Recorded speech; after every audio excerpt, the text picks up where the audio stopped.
seja dado ao nome do Senhor, queridos. Mais uma vez, estamos aqui neste lugar, não é? E que o Senhor tem falado aos nossos corações através da sua palavra. Isso é motivo de alegria, não é? Aqui nós podemos falarmos do amor do Senhor e Salvador Jesus Cristo.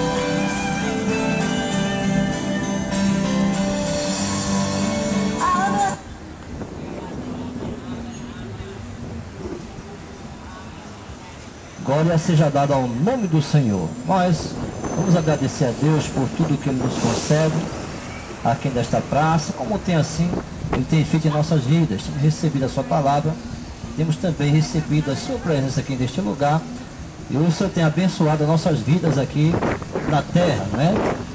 E enquanto nós caminhamos aqui na terra, nós temos observado também o Senhor falando através da palavra, falando também através das orações que são feitas. Nós temos observado o Senhor aqui, sondando as nossas vidas, e Ele sonda nossas vidas, conhece-nos bem, de maneira que Ele nos faz sentir a sua presença aqui neste lugar. Quando assim pregamos, falando do seu amor e do que Ele tem feito por nós aqui na terra, e assim Ele vai continuar fazendo para nos abençoar com a bênção mais importante aqui na terra, que é a bênção da salvação. E Jesus veio nos conceder esta bênção aqui em pleno século XX. Mas vamos agradecer a Deus por tudo que Ele nos concede e vai nos conceder neste dia, aqui neste lugar, para a honra e glória do seu santo nome, e assim possamos aceitar Jesus Cristo como o Salvador de nossas vidas. Não é religião, queridos, que vai salvar alguém aqui na terra, não. Religião não salva. Quem salva é Jesus Cristo. Assim o próprio Pedro ali, e hoje essa mensagem vai falar sobre Pedro, o apóstolo Pedro, né, que estava ali pregando o evangelho ali, no livro de Atos dos Apóstolos. Nós vamos falar um pouquinho de Pedro, né, quando ele falava ali da colheita em Babilônia, vos saúda, estava saudando, né, os irmãos ali em Roma, apesar dele nunca ter chegado ali em Roma. Os historiadores até tentam explicar, Pedro chegou ali em Roma, mas como? Se na Bíblia Sagrada nós não vemos ele relatando ali, eu estive em Roma e aconteceu isso e aquilo outro. Em nenhum momento nós vemos Pedro falando que esteve em Roma. Se vocês observarem, lerem a palavra de Deus, vocês vão ver que Pedro não falava que estava nessa cidade ali em Roma. O apóstolo Paulo, sim, esteve lá em Roma. Esteve em Roma, ele inclusive ficou ali, aprisionado ali, em uma casa ali de um soldado ali, e recebia os irmãos, e ficava ali aguardando os irmãos que estivessem ali em Roma. Ele passou 3 dias ali, depois bastante tempo ali. Desses 3 dias que ele se encontrava, apesar de ele ter chegado ali, convidou os irmãos que se encontravam ali na cidade de Roma para ali ele falar do amor do Senhor e Salvador Jesus Cristo. Ele observou que enquanto ele estava ali, ninguém tinha conhecimento, né, do evangelho. E ele foi pregar como se ele estivesse falando pela primeira vez ali na cidade de Roma. Veja que situação. O evangelho, ele estava pregando o evangelho, e para as pessoas era estranho naquela época se pregar o evangelho, que hoje, depois de muitos anos, né, e as pessoas reconheceram o evangelho, reconheceram ali, Pedro ali, reconheceram porque se tratava de um apóstolo do Senhor e Salvador Jesus Cristo, pregando ali o evangelho, as boas novas de salvação, né, no livro de Atos dos Apóstolos. Mas vamos orar ao Senhor, agradecendo a Ele por tudo. Senhor nosso Deus, nosso Pai querido, Deus amado, nós te agradecemos, Senhor, por mais este dia que Tu nos concede aqui nesta praça, meu Pai, para a honra e glória do Teu santo nome. E assim possamos nos alegrarmos com a Tua presença aqui na praça, e assim o Teu nome ser glorificado aqui nesta praça, Senhor. E assim, Senhor, através da oração nós também podemos sentir a Tua presença, as pessoas serem tocadas pelo Teu amor, serem tocadas até numa enfermidade, Senhor, que possa estar ali acometendo as suas vidas, que para os homens aqui podem ser impossíveis, mas a Tua palavra diz que não tem impossível que Deus não possa fazer aqui na terra. Nada é impossível para Deus. Então por isso que a Bíblia diz que Deus é o Deus do impossível. Então você que creia no Evangelho que Jesus veio pregar aqui na terra, e chamou seu servo Pedro também, chamou Tiago, chamou João, né? E assim eles pregavam o Evangelho, passaram por momentos ali de perseguição e até de morte. Tiago foi morto à espada, né? Depois os historiadores dizem que Pedro foi morto de cabeça para baixo ali, não se sentia digno de ser morto ali, crucificado ali, embora seja história dos historiadores. Nós não podemos afirmar que aconteceu assim, queridos. Como também nós não podemos afirmar que Pedro já esteve em Roma. Também não podemos afirmar isso. Não tem na Bíblia Sagrada nada que resiste isso. Mas glória seja dada ao nome do Senhor. Senhor, graças a Deus por tudo, meu Pai, que nós recebemos de Ti, da Tua palavra, Senhor. Continua abençoando, meu Pai, as pessoas que nesta tarde vão ouvir a Tua palavra. Ajuda elas, meu Pai, para a honra e glória do Teu santo nome, que elas possam, Senhor, também receber esse presente dos céus, que é o Teu Filho amado Jesus Cristo, e possa também adentrar as mansões celestiais, porque foi assim a missão do Teu Filho aqui na terra, para salvar e nos conceder perdão aos nossos pecados, e assim possa acontecer na vida de muitos, aqui na terra, que ouvem a Tua palavra de Deus, porque a fé não vem pelo ouvir, Senhor, e ouvir a palavra, a pregação do Evangelho, ouvir a palavra de Deus, e a fé assim também, Senhor, tem sido confirmada em nossas vidas. Meu Deus, nós pedimos e Te agradecemos em nome de Jesus, para a honra e glória do Teu santo nome aqui neste lugar, em nome de Jesus, amém. Vamos louvar, querido, o hino da harpa cristã também, para a nossa edificação espiritual, nossa salvação. Nós vamos louvar com o hino da harpa cristã.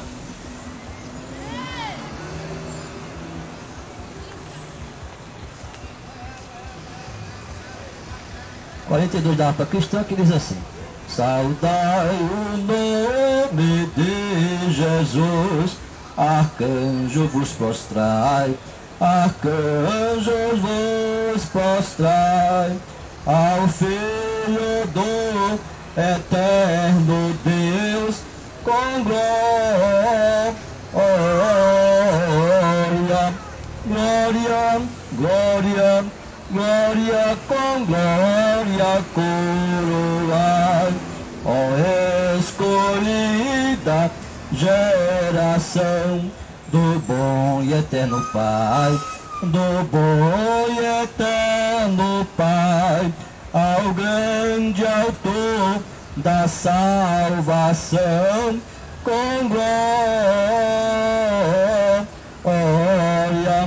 glória, glória, glória, com glória coroai, ó perdoados, cujo amor bem triunfante vai, bem triunfante vai, ao Deus varão conquistador, com glória,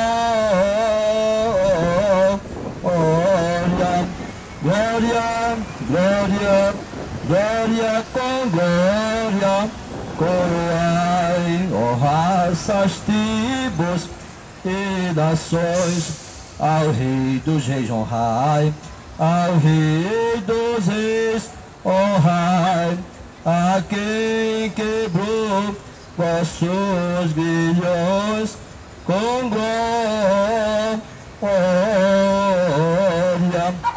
glória, glória, glória, com glória coroa. Glória seja dada ao nome do Senhor, queridos.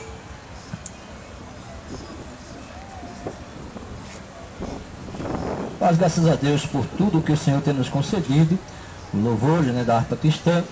As pessoas se alegram, queridos, quando se louva o hino da harpa cristã, e muitas pessoas têm testificado isso aqui na terra. Inclusive a minha irmã de sangue chegou para mim e disse para mim: olha, eu fico muito alegre quando se louva o hino da harpa cristã, porque elas vê que são hinos lindos, da harpa cristã, que tocam nossos corações, É diferente muitas vezes da música aí do mundo, A música do mundo só faz as pessoas ali se balançar, mexer de um lado para o outro, mas o hino da harpa cristã, ela entra lá no coração, entra lá na nossa alma, Ela vai lá dentro do nosso, na nossa alma, e assim produz efeito pela qual a mensagem ali do hino das harpas, são louvados ao Senhor, chega aos nossos corações, e assim ela produz um efeito de salvação, de vida, E assim nós temos observado as pessoas recebendo de Deus bênçãos celestiais aqui na terra, através dos hinos que são louvados.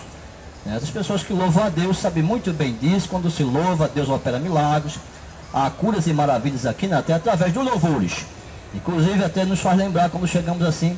Acontece às vezes circunstâncias em nossas vidas, né, que até o inimigo, né, tenta até se levantar contra nós, ou dizendo uma palavra, ou isso, ou aquilo, ou outro. E às vezes usa as pessoas aqui na terra, queridos. Mas pasmem vocês que a reação de um cristão aqui na terra seria louvar o Senhor. Quando acontece uma circunstância dessa, louva o Senhor, glorifica a Ele, que você vai ver que vai mudar aquele quadro ali de perseguição, de ódio, não é? De alguma discussão que possa ali surgir. Eu tenho observado isso, né? Nos lugares que eu chego, quando começa ali as pessoas a tentarem assim, até se levantarem um pouquinho, né? A sua voz, né? Contra as pessoas. Aí vocês louvam o Senhor, começa a glorificar. Você vai ver que vai mudar aquele quadro. As pessoas vão assim observar, como aconteceu uma vez, que eu me recordo muito bem, eu estava ali no mercadinho e a senhora estava ali, naquela fila ali, né, para comprar ali, né, um alimento ali. E a mulher entendeu que eu estava passando na frente dela. E chegou e disse, você está passando na minha frente. Eu disse, aí comecei a louvar o Senhor. Meu Jesus, tu és bom, tu és tudo para mim. Foste morto, mas vives em mim. Tu mereces louvor, ó Cordeiro de Deus. Aquela mulher simplesmente chegou, quando ela começou a ouvir os louvores, ela disse, deixa ele passar na frente. Deixa ele passar na frente. Veja como é a situação, mudou o quadro. Mudou o quadro, né? Da pessoa poderia até tentar entrar até em discussão com um cristão aqui na terra, com alguém aqui na terra, mas quando você começa a louvar o Senhor, aquela pessoa muda totalmente. Ah, é um servo de Deus, né? É uma serva de Deus que está aí, aqui na terra. Para que eu vou discutir com um servo de Deus, uma serva de Deus? Então aquela pessoa, né, para ali, né, seu intento ali, e glória seja dada ao nome do Senhor, Deus ter feito esse milagre em nossas vidas, queridos.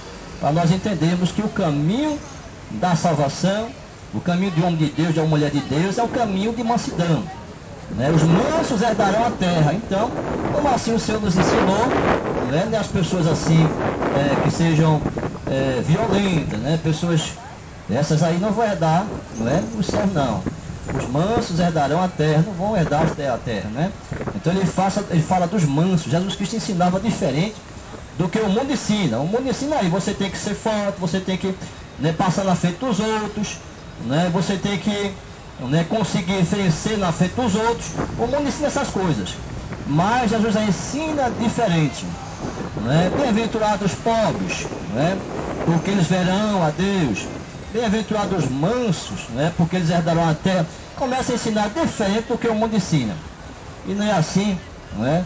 Nós temos que ter mansidão, e assim o Senhor tem abençoado nossas vidas.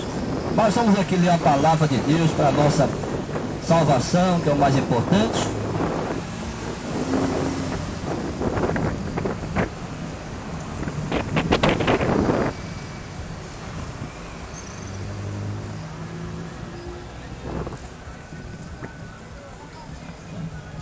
Que está lá no livro de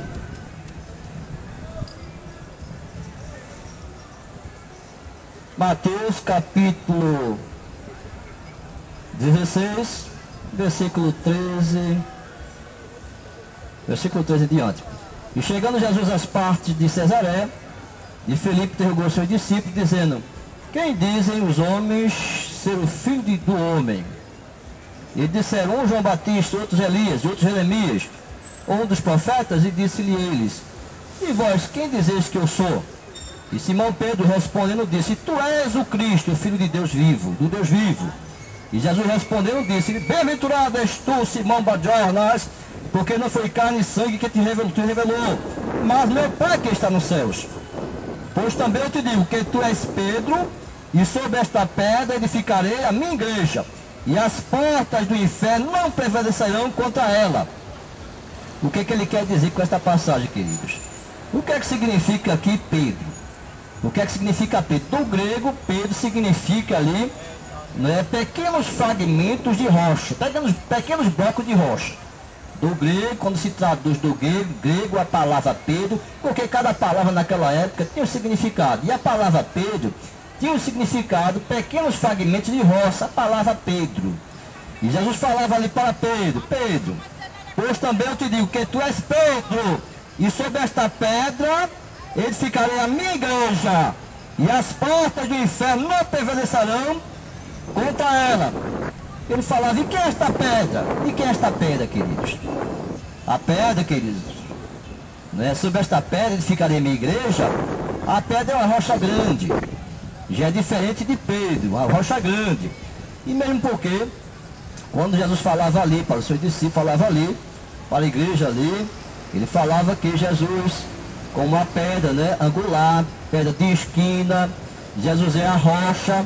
E alguns versículos da palavra de Deus assim também testificam, né, dessa verdade. Então existe aí uma explicação para Jesus ali falar dessa maneira para Pedro. Pedro, né, diz assim mais uma vez: pois eu te digo que tu és Pedro, e sobre esta pedra edificarei a minha igreja. Mas a pedra que ele estava falando aqui era o próprio Senhor e Salvador Jesus Cristo. O próprio Senhor e Salvador Jesus Cristo era a pedra pela qual, queridos, a igreja seria constituída aqui na terra. Nós somos, queridos, é o corpo de Cristo aqui na terra. E Jesus é a cabeça desse corpo. É a cabeça desse corpo. Então nós, como corpo de Cristo, estamos aqui, como ele diz aqui, no versículo, alguns versículos da palavra de Deus, que testificam também, que confirmam também.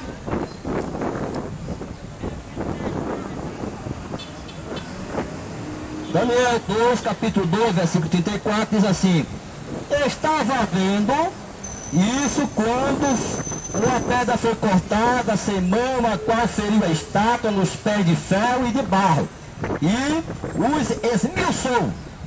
Essa pedra, uma visão que Nabucodonosor tinha recebido ali, né, de uma estátua ali, e nos pés dele era parte de bronze, parte, né, de ferro ali, de barro, e parte ali de ferro, de bronze, né, de ferro.